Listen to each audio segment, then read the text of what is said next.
Okay, thank you all for coming this morning, getting up so early to be here. I'm Steve Fugate from Yoderville Biodiesel, but I also run a company called Green World Biofuels. We help people get started making biodiesel. Yesterday, as we talked around through things, I think we all, once again, reiterated that it all comes down to the oil. We have to have oil. Without oil, we can't make biodiesel. So the collection of that oil becomes increasingly important, both in terms of supply and the quality of the oil that we're collecting. You can't make good biodiesel out of really crappy oil without a whole bunch of work. So we spend a good deal of time working on collecting oil. There is a lot of ground to cover for this one, so I'm going to breeze through this presentation fairly quickly. If you have really important questions, do raise your hand and but we'd kind of like to leave plenty of time at the end for questions and answers. Obviously, there are a whole lot of different ways to collect grease. What's going to work for your group or area may be completely different than what works for us.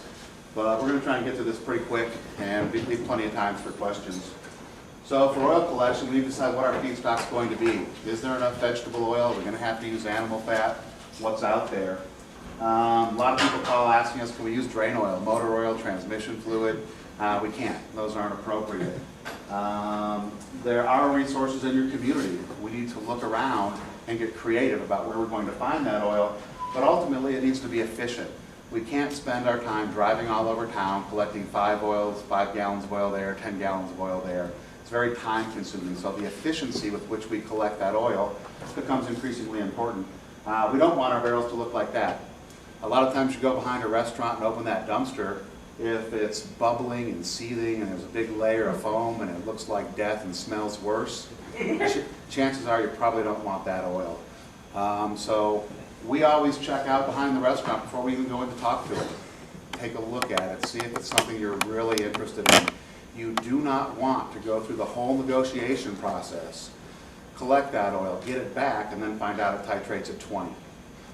You have to titrate all oil before you agree to pick it up. Now once we find out what that oil is, it generally tends to be fairly consistent, but it's worth a little bit of time on the front end to make sure it's of reasonable quality. And it's so common, people say, you go pick up McDonald's oil and turn it into fuel. No, McDonald's oil, the stuff we see titrates at 15 to 20. It's not good for you, it's not good for your car, but we kind of actually knew this beforehand. All oils are different. Every oil is a different blend of characteristics. This kind of confusing chart just lays out a couple of the different oils that we tend to see. Most fryer oil in this country tends to be soy. So you can see it's got a reasonably high cetane rating, pretty good pour point, but it's a breakdown of these different fatty acid chains. So every oil is a compromise or a blend of these different factors. We're collecting from probably 30 or 40 different restaurants, so we're getting all kinds of oil. We love to see canola. We see a little bit of safflower, but every oil is a little different, and the way it's going to act is also different. Come November, we get a lot more selective about the oils we'll use. We love to use the low-lid soybean oil, the zero trans fat stuff, the soya. We can still pump that below 0, so we try to switch all of our restaurants over to that.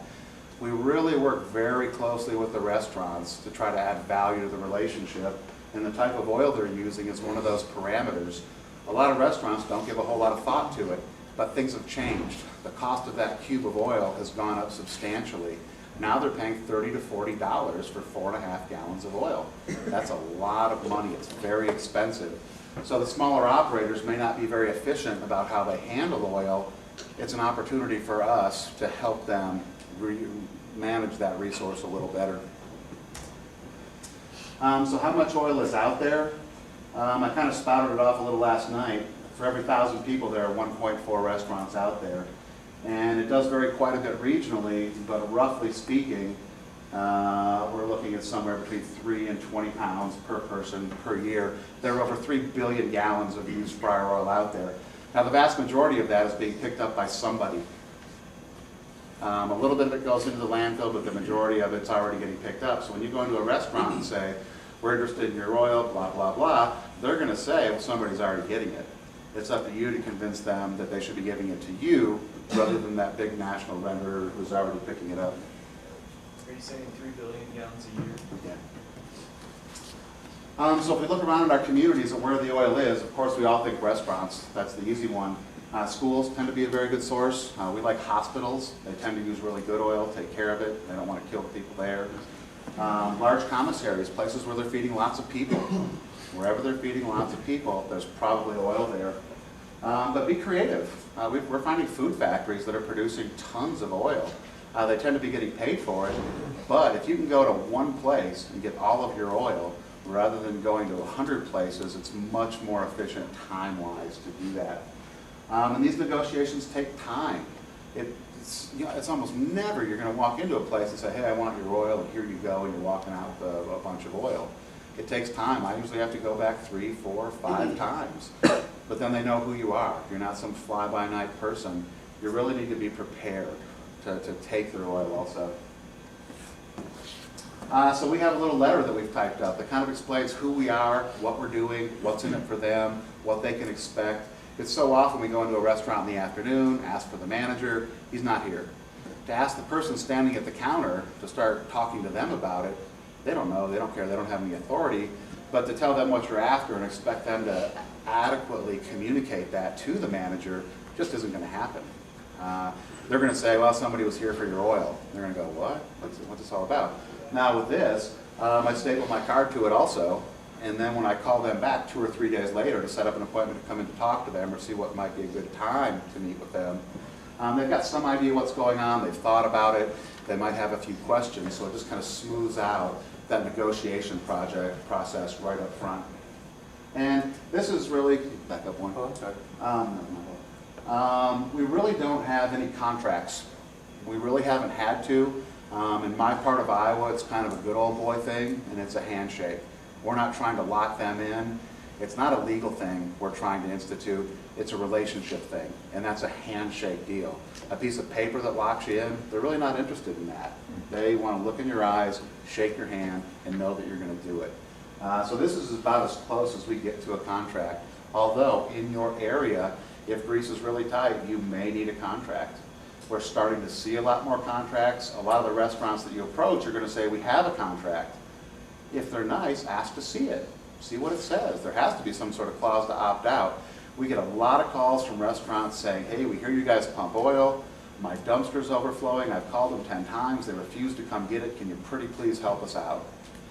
We do not ever pump out anybody else's dumpster, but we say we'll be more than happy to leave a couple nice clean barrels with tight-fitting lids and become your grease collection service. They're usually so angry at that national hauler, just out of spite.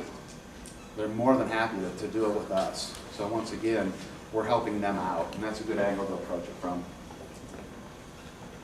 And this is an example of a company that we helped get started in northern Illinois. And this is just kind of what they typed up. It really explains, we came up with the name Patriot Recycling Services, who we are, what we do, what you get.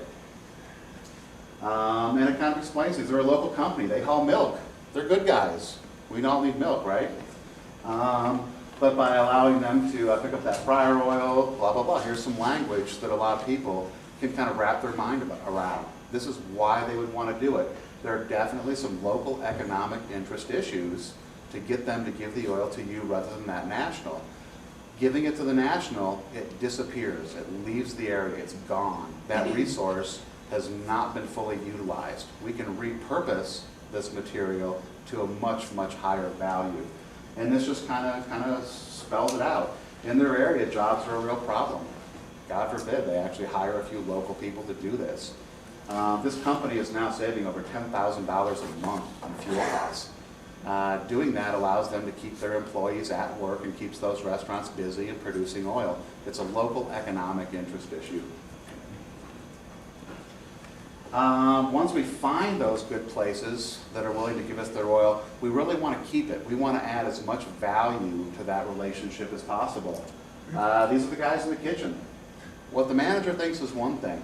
Getting these guys on your side, that's going to make the difference between a lot of crap in your barrel and getting really good oil. These guys think what we're doing is so damn cool, they're going to refilter the oil before they put it in our barrels. And if anybody messes with it, they're dead. That kind of intense loyalty is something that the national is not going to be able to do.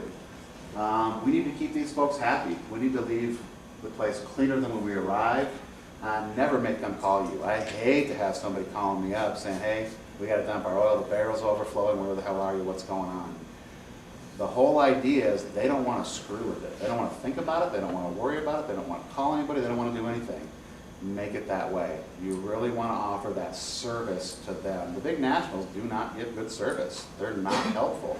If you were to call National Byproducts or Sanamax or somebody and say, hey, I need that pumped out tomorrow, you know what your chances of getting that pumped out are? 0. Unless they're already there, there's no way in hell they're going to help you out. A nonprofit is a good angle to do. We just filed for our 501c3 status. We would like the restaurant to be able to consider that grease a contribution in kind. If they can write $1.50 a gallon off on their taxes, the nationals will not be able to beat that price. So we would like to give them that opportunity also. Advertise their goodwill. We're coming up with little stickers they can put in their window, kind of along the lines of San Francisco Grease Cycle. I don't know if you guys have seen this. San Francisco kind of has a quasi-government business collaboration where San Francisco, for the first time, has quantified, the first municipality we've ever seen, that they say half of their sewer calls are grease backed up in the drains. So they spend $23 million a year sucking grease out of sewers. So now they have a municipal arrangement where all of the oil in that town is going to a producer and they're fueling the municipal fleet with it. It's kind of an interesting model and one that we would like to do. We say, get the big boys out of the market. If we can capitalize all the oil in our markets, drive these guys out. Is $1.50 a typical write-off amount per gallon? That's something we've just kind of set a price in the sky. I think you'd probably use the price for yellow grease in the Chicago Board of Trade. You'd probably use some sort of standard price. And this is something that we're still working on. It's one thing to become a 501c3, but your IRS filing takes quite a bit longer, so we're still kind of going through that process. Where was that in California? I'm sorry. San Francisco. I think it's called the SF Grease Cycle, Yeah. but a very interesting model to look at. We're working with... It's also very controversial. Our city is studying, they've flown out to San Francisco, and their issue with it, and my issue with it too, is they're actually sending health inspectors into restaurants to give scores and then say, by the way, can we have your grease? Even if they're giving it to what could be a local biodiesel producer. Yeah. A lot of people are saying they're trucking it out of state too. All right. So Yeah, the health inspector comes in and says, oh, geez, it's kind of messy back there. Well, if you sign up with us, maybe that won't be such a problem. So, we're starting to see some of these, well, this is going to become more prevalent. I would rather get ahead of this and see if we can fold into this. That's a really big project, and they've been working on it really long. It's very interesting, but it might be a model that we can steal some things off of. So I would recommend looking into it. You're talking about keeping the collection area neat and clean. Do you guys go and power wash the area every now and then? Every spring, we try to go in with a hot water pressure sprayer and move our barrels and really swab the decks, which we haven't quite gotten around to this year. But that also gives us the opportunity to pick up. We like to pump our barrels down to about maybe a foot, leave the sludge in the bottom, get them onto a trailer, then we drop a fresh barrel. So it is an opportunity to keep it real nice and clean. we also advertise that we clean the areas. We found that when we pressure wash the containers, when they slop all over it, hardly anything comes off the container. We wind up repainting over the grease rather than cleaning it. You can't clean an oily barrel. Yeah. Well, you can smear glycerin on it, and they clean up pretty good. Talk about a big mess. No, it's quite messy. But really, one of the facts that we like to point out, every gallon of oil that we can collect is a gallon of foreign oil that doesn't need to be imported. And every dollar that I don't spend at a gas station is a dollar I can spend in my community. So a lot of this is about keeping our energy dollars at work in our communities. And if you go to a BP station and spend your money there, the vast majority of those dollars are being shipped overseas, a lot of it to the Middle East. British Petroleum. Well, one thing that comes up right now, everybody supports the troops. They've got a little magnet on their car. If you really support the troops, quit using so much petroleum. You can talk the talk, but we actually need to change what we're doing. So we're very, very keen on collecting good oil. Collecting bad oil really doesn't help at all. It's very important. So we're looking for oil that is free of solids and water. We'd like to see it titrate under 5. We kind of draw the line at about 8. If we are getting oil from a restaurant at 8 or 10, We will go in and offer them suggestions on how they can improve the quality of their oil.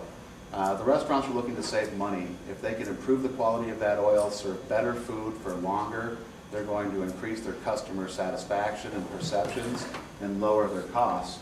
When we collect that oil, we don't pump the bottoms of the barrels. Any water, any crap is bound to be on the bottom. At every point during the intake process, if we can keep that material out, we do. So we don't pump the bottoms of those barrels. Then every fourth or fifth time we empty it, we'll take the bottom of that barrel and condense it all in its own barrel, let that settle. We might get half a barrel of good oil. The very, very bottom worst stuff ends up going on to animal feed. If we come upon a restaurant that usually has really good oil and all of a sudden it looks really bad, looks like baby poop, we try to segregate it. If there's something wrong with it, it'll probably need to be treated further or done something different. You don't want to contaminate 300 or 500 gallons of oil. A little bit of really bad oil will contaminate a whole lot of good oil. So if we come upon accounts and something's off, the lid's blown off and we know it's been rained in, we'll mark it. We'll be a little more careful with it so that we're not contaminating our main supply. We work with restaurants to identify contaminants. It's very common that the restaurants right now, that dumpster is just a black hole they can dump anything into and it's going to disappear and they don't have to worry about it.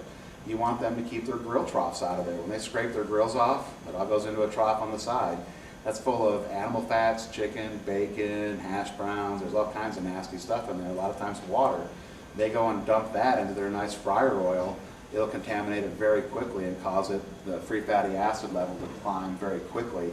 So one of the things we do is we get them to try to keep that material out of their fryer oil.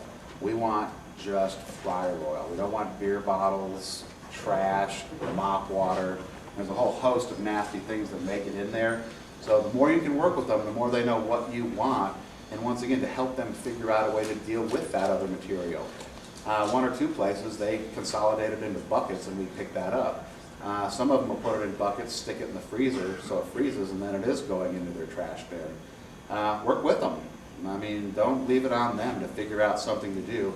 If you want something, it's kind of up to you to help them figure out a way to do that expeditiously and easily. The better the quality of the oil we collect, the easier it's going to be to make very high quality fuel. Some of our collection guys were out there and they were collecting really, really bad oil. And we said, geez, don't pump the bottoms of the barrels. You're bringing home, looks like soft serve ice cream or tapioca or something. And I said, well, can't somebody come in later and clean it up? Like elves are going to come in the middle of the night and work on the oil. You got to keep it clean. Once it's trashed out, it's hard to deal with. Does the quality of the oil depends on how you use it or where did it come from? Both. McDonald's is using kind of a witch's brew of different oils, may contain one or more of the following: partially hydrogenated cottonseed. It'll look like a book of different types of things that are in there. So some of it has to do with the oil that they start with. And early in the process, when we go in, we say, well, what kind of oil do you use? We'll ask to see the jug. If it's creamy, kind of thick white, it's partially hydrogenated. If it's a solid block, it's fully hydrogenated, and you probably don't want to have anything to do with it. We do use partially hydrogenated oils, although not in the winter. Can I mention something about that, Steve, the hydrogenated thing? We found in our market that people are selling something that's creamy, but their salespeople have sold them on the idea that it's zero trans fats. So I did this research, contacted ConAgra, or one of those big companies, and happened to speak to the head researcher of QA. And I said, how can you do this? How can it be creamy but have no trans fats? And he says they take fully hydrogenated oil and non-hydrogenated oil, and they blend them together. And that doesn't mean you're left with partially hydrogenated. It means you're left with this blend. It's zero trans fats, but it's very high in saturated fat. So I was able to get a hospital chain nationwide to switch from that creamy product that they've been told was healthy because it was trans fat free over to liquid oil that we now get hundreds of gallons a month from 5 different hospitals around Austin. It's tricky, and this is kind of new. Crisco is now zero trans fat. You seen this? No. I couldn't believe it. I was like, fully hydrogenated oils have no trans fats. Partially hydrogenated do. So that's why we like to look at the jug. If we can see what they're using, we really try to switch our oils over to better oils. And we've switched the University of Iowa over to good oil. It can be done. It takes a while of working with them. But if you get with the person making the decisions and you can break it down on an economic basis why they would want to do it, oftentimes it not only gets you in there and gets them talking with you, but you become their oil connection. We've actually arranged sweetheart deals with oil processors. We had a little independent producer. They were doing a non-GMO organic crush, making a low-lin, zero-trans-fat soybean oil. We arranged a deal where our restaurants could call them and get it at below market price. At the time, the soya was $32 a jug. We arranged with these guys to provide it at $28. So we would go in and conduct a grease audit, evaluate their frying and filtering procedures, and say, well, what you're going to want to do is give these folks a call. They'll give you below market oil. We're adding value to that relationship. And then making suggestions on how that better oil at a cheaper price is going to last them 3 or 4 days longer. The last restaurant we did a grease audit on was going to save over $2,000 that year on oil costs.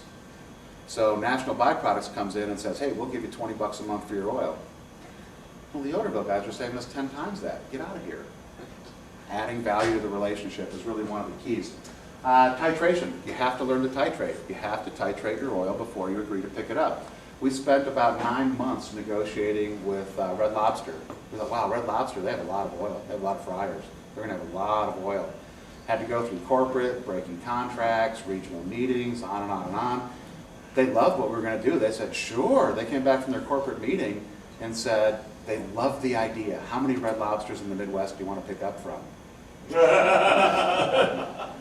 Let's just get this started, see how this goes. Now, the first time we went to pick up our barrels, at 90 degrees, they were rock solid. I don't know what it was. I assume it was fully hydrogenated. We didn't want to touch it, but we spent so much time working on it. Then to find out it's no good, check the oil before you start working on the negotiations. And titration's simple, so simple. 10 milliliters of isopropyl alcohol, 2 drops of phenolphthalein. We blank the titration. Your 1% solution, put a couple drops in. Make sure your 1% solution hasn't gone bad. We had an instance where our potassium water had gone bad, and we were throwing terrible titrations all the time, couldn't figure it out. I never knew why you blank your titrations, but I found out fairly recently. 1 milliliter of raw oil, we start adding our 1% solution until it turns a good solid color of pink for at least 4 or 5 seconds. Very simple. We'll do go, no-go tests. We'll take a clear film case, do our titration without the oil. We'll put in maybe, it could vary, 7, 8 milliliters of the 1% solution. Then when we go to the restaurants, we just need 1 cc of oil, shoot it in, shake it. If it turns pink, we know it's under whatever that value is, 7 or 8. If it's over, we don't want it. So it's something that takes less than 10 seconds. And the restaurants dig it too. You go in, no, or yes. That immediacy is good. It shows you know what you're doing. So you have to titrate your oil before you agree to pick it up. Get good at doing it. It only takes a minute. Don't be scared of it. What if you have some constraints, like you are a university and you want to use the university's cafeterias, etc., and you don't have a good titration level, it's higher, around like 15 or 20? What can you do to get that titration lower? Look at what's going into the oil. Get into the kitchens. Talk with the kitchen manager. See what's going in there. Are there certain things? Are they, say, cooking hamburger for tacos? A lot of times they'll, what's funny, we were on the loading docks collecting, and the guys in the dock say, what do you do with all the water? I'm like, what do you mean? And they go, well, when we fry a hamburger, to make it cook quicker, we pour some water on it, it steams, it cooks the hamburger quicker. And then all that water goes into the trough with the animal fat. So then if that goes into the dumpster and sits there for a week at 90 degrees, it's going to rot, and that free fatty acid level is going to go through the roof. So look at what's going into it. So your recommendation is more of a preemptive rather than a post? Too, right? Yeah. There are different ways to deal with it, but we think it's worth spending the time on the front end, because then you're bringing in pure material rather than trying to fix it once it's become contaminated. I mean, you could fix the processes. Yeah. We also test for water. Take a little beaker, stick it in the microwave for 1 minute. If it starts bubbling and popping, you got water in your oil.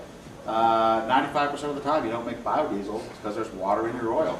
Test for water. It's a very common cause of failure. So how are we going to collect that oil? Some of the little places put it right back into the cubies. Very easy. We give them a big funnel. So throw it on a piece of cardboard, put that on it. Although, if you dump 350-degree oil in one of those cubies, it's going to melt. It's going to go out of the kitchen and they're done. They don't want to have anything to do with it. It'll also melt the pickle bucket. So usually they're going to drain the oil into a big pan, let it cool down, stick a funnel in there, drain it in. Most of our restaurants, 95%, have a nice clean looking barrel, nice tight fitting lid we get from Eagle Manufacturing. On the top it'll say Yoderville Biodiesel Co-op, no water, no solids please. On the inside of the barrel, it's got my home phone number. If they've got some problem, they call me up, we get it taken care of. Have you get it from Eagle? Yeah, Eagle Manufacturing. They have them for both closed and open head barrels. The open heads are a little nice because you can put a ring and clamp them down and move them around. We tend to cut the tops out of them, so it would be a closed head barrel, and there's a different size for each one. Have you ever had a plastic barrel or a QB melt? QBs, yeah, it's usually the restaurants that are melting them. But it did melt on them. Oh yeah, QBs are real thin, they'll melt real easily. Yeah, I'm just saying, like, in a real world experience, you've had that happen. Oh, in my kitchen. Okay. Yeah, And in the plastic barrels, have you ever seen one melt? no, we've never seen a plastic barrel melt. We generally don't have plastic out, but a few places we do. So, no, they're usually a lot thicker, and the volumes, if you dump 300-degree oil in half a barrel, it's going to cool it off. But even if they're dumping it, although I have noticed different thicknesses of, like the blue barrels. Some of them are real thick on the bottom, and some are real thin. I don't think they're going to melt, though, so I wouldn't be too concerned about that. But we like metal. It just seems a lot safer. Yep. Questions? Well, you haven't had problems with people opening the barrels and taking all the oil out for you? We really haven't. We have had a few places. One of them, they wanted the oil, they wanted steel buckets. And we actually had to pay like $5 for a steel bucket. And after about the third time, 3 buckets got stolen. That's not worked so good.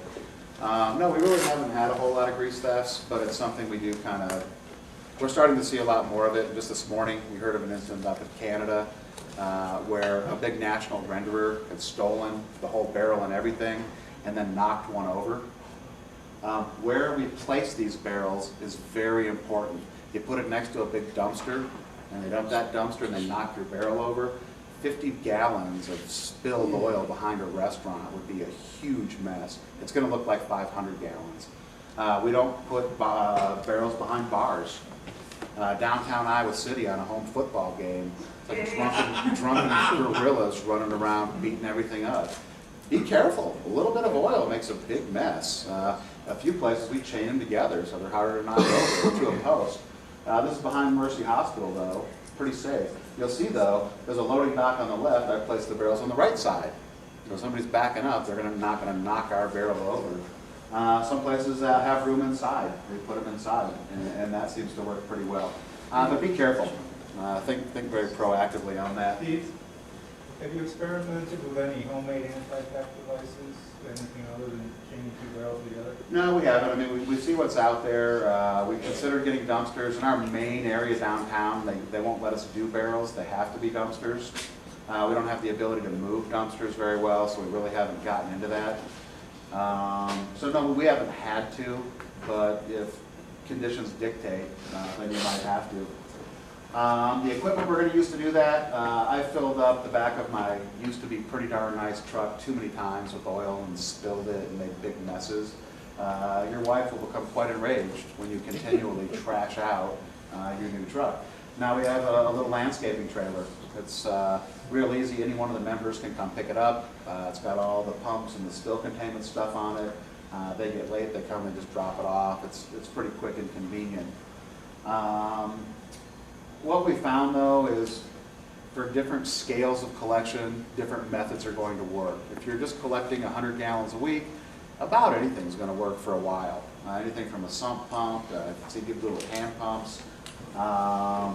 This is a gear pump that we salvaged off some restaurant equipment. A really good tip for you is restaurants have big filtering. They have they call them friolators. It's like a $4,000 little stainless steel filtering arrangement. They go bad, they throw them out. Oil eats the switches. Over and over again, we'll find them that they're throwing out. We grab them, rip the stuff off of them, then we end up with a really nice $600 or $800 gear pump. We just need to replace the switch and it works fine. So we really love scrounging stuff. A lot of restaurants don't have power outlets behind them, strangely enough.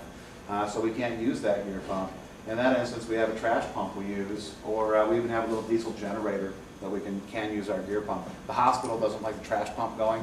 If it's hammering away and waking everybody up, they don't dig it. So we try to be quiet. work with the restaurants to figure out what's going to work best for them. But be careful. Last winter I went out with the guys that hadn't been out in a while, and they had ramps up the back of this trailer, and they're strapping 500-pound barrels to a hand truck, and then they're kind of trying to balance it up this trailer. And there's snow, and they're spilling oil, and it's like, geez, somebody's going to break a leg. I mean, somebody's going to get hurt, or we're going to spill a bunch of oil. You really have to be careful. We don't like ramps. Be really careful about spilling oil. You really need to be prepared for anything. Have spill containment stuff with you. Once you've spilled the oil, to then drop your trailer and go to the hardware store and get some sorp, it's a disaster. Have everything with you. That pump tips over, you break a fitting, you want to have some spares with you. You got to have some channel locks, some gloves. Have everything you need ready to go. How many pounds of kitty litter per gallon of spill oil? I don't weigh my sorbent after I've, What, I mean, volume then? geez, no idea. Well, let's put it this way. You spill 5 gallons of oil, it's going to suck up the better part of a bag. Okay. And we carry socks, kind of boom type things that we can throw down. We really haven't had a whole lot of bad spills, but that doesn't mean it can't happen. Right. It's much better to be prepared for it rather than be reactive. In the case that one of your barrels gets knocked over, 50 gallons goes out, do you take it upon yourself as a responsibility to clean it up? Oh, most definitely. Yeah. Even if you didn't do it, you had anything to do with it, it's still technically your oil. And the restaurant sure doesn't want to deal with it. So no, it's definitely our responsibility. So, and the restaurants spill too. Sometimes they're getting that, because think of it from their point of view. They've got this big, hot thing of boiling oil that weighs 50 pounds or more to get it up and in. No, they spill quite a bit, and we try to clean that up too. How would you go about cleaning up? Sorbent and a big push broom and back and forth and sweep it up. And we always, even this pump, when we pull it out, restaurants, there's always cardboard behind them. I grab a piece of cardboard and throw it below my pump. We also went to Home Depot and got a $100 shop vac, and for the spills that were not spread out, an 1/8 of an inch thick, if it was at least a pool, we would use that, and that helped a lot. And then we used the sorbent. We had a couple of spills that were 50 to 200 gallons in our shop, and it was pooled enough where we used the shop vac over and over and over again, and then all the rest. You can't overstate the importance of that sorbent, because it sits there and soaks in. The patch of concrete will look like there was nothing ever spilled if it's like good concrete. Yeah. We'll even throw them in a kind of a tote thing so we can move it around kind of easily and get the hose in there. Because the hoses leak. I mean, we get these, you think hoses were alive. I mean, you're fighting them and they're spilling. And, I mean, you can really get into disastrous situations. And even this, a trash pump, it can pump a barrel in a minute. It's really pumping a lot of oil. One day the guys were out and they had the output hose going into a barrel, and they reached over to unkink it, and the hose goes flying out of the barrel, and it's just pumping all this oil out of this parking lot. Well, I got the phone call. Oh my God, we just spilled all this oil! And they were just freaking out. Well, what it made me realize, though, is if that parking lot had been full of cars, and we just sprayed 20 people's cars with oil, what would you do? You'd be in serious trouble. You really need to consider what would happen if. Plumb it in. Cam locks, tie them down. That comes off of there. You're pumping a lot of oil quick. If you're using a big pump, do it with 2 people. Don't horse around with that. If you can't see the trailer you're pumping into, I thought that barrel was empty. Jeez, what happened here? Yeah, to see oil running out of the back of your truck. It's priceless. Yeah. So some kind of medium scale solution. There's a trash pump. The Honda, we have a kind of cheap pump, and it's loud as heck. This Honda was really nice and quiet. Here's me behind Mercy Hospital, emergency call, help, help, help. Drop everything, run and go get it. Forklifts tend to be real handy to move cubies around. You can see they've got some bacon fat in that barrel there. This is kind of early spring. This oil, this is a soya. We can pump it at 5 below zero. This place, it's in the shade, never gets sun. It's just amazing. Is that pump, is that a trash pump that you have pictured in there? Yeah. Is that self-priming? Yeah, sometimes they're a little tricky to get primed. One tip I would have for those trash pumps is there's a little priming plug on the top. They're usually made of plastic. First thing you do is pull that out and throw it away and put a metal one in there. We found they always leak. They always have a little crack in them. A little leak will keep it from getting primed. There's a lot of different ways to plumb that in. We think it's better to plumb it into a cubia or a big tote rather than doing barrels. The only reason we use barrels is because the University of Iowa will not let us leave the premises with anything larger than a 55-gallon drum. They're right on a highway. We come pulling out of the driveway in our trailer and a truck smashes into us. Well, that 300 gallons of oil is going into the river, and then they've got a serious problem. And there, if I spill a cup of oil, I've got 3 numbers on my speed dial that have to be called immediately. They're really serious about it. SPCC plans, they're right on top of it. You can't spill any oil there. Even though they're the only ones that are that crazy about it, we do that with everybody. They're best practices. It's much better to do it that way. These are some kind of larger scale solutions. This is in Lincoln, Nebraska. They started small, they grew it up. When you're small, a lot of things will work. Once you get up into the kind of 300, 400, 500 gallon a week range, you really need to start looking at industrial solutions. The number of pumping operations that you do, moving it one time or twice is one thing. If you're having to pump it around 3 or 4 times, you're spending all your time horsing around. You really have to look at this efficiently. How you're going to pick it up, get it into your equipment, and get it out with a minimal number of operations. And suction works really great. I was interested to hear that you were moving away from suction, because to us that's always seemed to be the way to do it. Trash pumps can beat the oil up fairly badly. If you take oil and move it, it's one thing, but you start mixing it up with water and air, you can be pumping out some really interesting looking stuff pretty quick. So this is kind of a larger scale volume solution. It's very important to stay organized, to make arrangements and keep organized. I really can't overemphasize this. You guys have 100 accounts, trying to manage that. Some are on different schedules, some are every week, some are once a month, every 6 weeks. It gets very confusing very quickly. When we go to the university and there's a bunch of delivery trucks, we got to go someplace else and come back. You can really spend a lot of time driving around burning fuel. It's really important to stay organized. So we have a collection master whose job is to keep track of everything, to make sure that we're really executing. We're making a commitment to these people to pick up their oil. Don't underestimate that. This is 80% of the work, collecting the oil. Making it into biodiesel is really not that hard. But the collection part, that's your big gremlin. Get it started, make it efficient.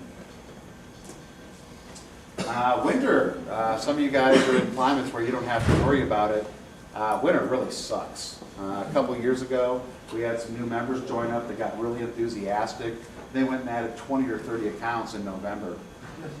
We processed through the winter, but we really slowed down. We use a lot less. So we went from collecting probably 500 gallons a week to about 1,000 gallons a week, right when we were slowing down. It was a disaster. It was really problematic. Those barrels get really heavy. Last winter, in December, we had a warm spell. We went and pumped everything out. We only had to move full barrels in one account this year because we had some warm spells. We went and sucked everything out really quick. It's very important to build in extra capacity. It might take a restaurant a month to fill up a barrel. So most of our restaurants, we have 2 or 3 barrels. So we're going to go every 6 weeks. So they've always got some extra capacity. If something happened, if we didn't make it, if our pump broke, it's okay if we don't show up for a week. They can still dump. If they've got to dump their oil and there's no place to dump it, it can lead to all sorts of problems. So build in extra capacity. A Tommy lift would be very helpful. We don't have one. We're having to muscle these barrels around. One of our guys does a lot of work and was moving barrels and just smashed the crap out of his finger. Now he wears a little brace thing, and hurting yourself really doesn't help things. This can be a very painful deal. Can you explain what a Tommy lift is? A high lift, an eagle lift. It's a hydraulic lift on the back of a truck, so service trucks will have them sometimes. Lift gate. Lift gate, that's what we use, yes. Okay, things to keep in mind. Be aware of local laws and ordinances when collecting grease. This is usually overseen by the health department. Give them a call. Ask them if there are already regulations. This varies a great deal. California, you need a permit. Utah, they're crazy about it. You've got to prove chain of ownership. Every gallon of grease has to be accounted for. Check with your health department. See what's going on. Stealing grease from another grease collector is illegal and unethical. I don't want people stealing grease from me, so I don't steal from anybody else. Even if the restaurant is begging us to do it, once we came upon one that was actually overflowing into a creek. We did pump a barrel out of that, so there wasn't a pollution situation, but we don't pump out other people's stuff and expect other people to not do that to us. Do not collect grease alone when using large pumps. You can get into a lot of trouble really quickly. We go out in pairs. And plan ahead for the volumes you're collecting. If you're going to collect 1,000 gallons a month, you need to have probably twice that in storage capacity. Plan ahead. Once it's all there, you can really get into trouble. Be careful about this. And think worst case scenario, what would happen if? Think ahead. There's my name and number. If any of you have questions, don't hesitate to call me. Any quick questions? I'm going to turn it over to Jason. We will have plenty of time for questions and answers at the end. Will you make your slides available if we email you? They do have this, so this will go onto the website probably fairly quickly. We love to help people get started, and this is where people are really going to run into a lot of trouble, and there is a huge potential for disaster. So when we started going to some of the biggest, best restaurants, it was very common. They would say, oh, there was some guy doing it, but he never showed up, he didn't execute. The stuff's still there, you want it, but you need to appear legitimate. I mean, don't schlep in there looking like crap, saying, hey man, we want your oil. And, what we tend to do is we'll throw nice clean barrels in the back of the truck when we go out soliciting. We've got the lids, we've got the barrels, we go in. If they do say yeah, you don't want to say, I'll be back in 3 weeks with a barrel. You want to say, here you go. You want to get them going. The high profile locations, we want to have nice clean barrels. If it's hidden back away somewhere, it's not so important, but if 100 people are seeing that a day, you'd much rather have it look really nice. Once we add an account or two, we try to really concentrate there. We don't want to drive all over town. If we get one, we want to get the places next door. So we want to get everybody going down that line. Your first 3 or 4 are the most difficult. But once you can say, oh, we collect from Mercy Hospital, the University of Iowa, these 20 restaurants, you're legitimate. They know you're going to execute. So really think of it from their point of view and make it easy for them to say yes to you. Where on the web can we find the quality of oil so we can show the restaurants, hey, we can save you money, we can give you a better quality food by helping them switch over to this better oil? So the question is where to find it, or Yeah, how? where to find the information. The question is, where do you find good oil? Well, the information on it. Information so you on can show oil. the restaurants, hey, we can save you money by switching to this oil. I get a lot of industry trade magazines, so I get Restaurant and Hospitality. There are 3 or 4 restaurant magazines. So even though I'm not in the I was a restaurant guy for 25 years, so I know how the kitchens work. So that's kind of our specialty, is working with the guys in the kitchen. Yeah, I guess what I'm saying is, where do you find that information? Because I'm not familiar with it. Yeah, it's tough. Maybe go to the oil companies, Bunge, B-U-N-G-E. Frymax is another popular one. You might go to some of their sites to get some information. There really is no centralized restaurant place. And I mean, there's always some salesman coming in having some new miracle oil that's going to last forever and save you all this money. The proof is in the pudding. So when we try to implement the suggestions we make to them, we say just try it for 1 week. Just try what we're talking about. Maybe I'm wrong, but try it. It's easy. Just get them started moving in that direction. The more face time you get with that kitchen manager or the guys on the grill, the better off you're going to be. And we'll answer more questions at the end. I'm going to try to do this with a mouse.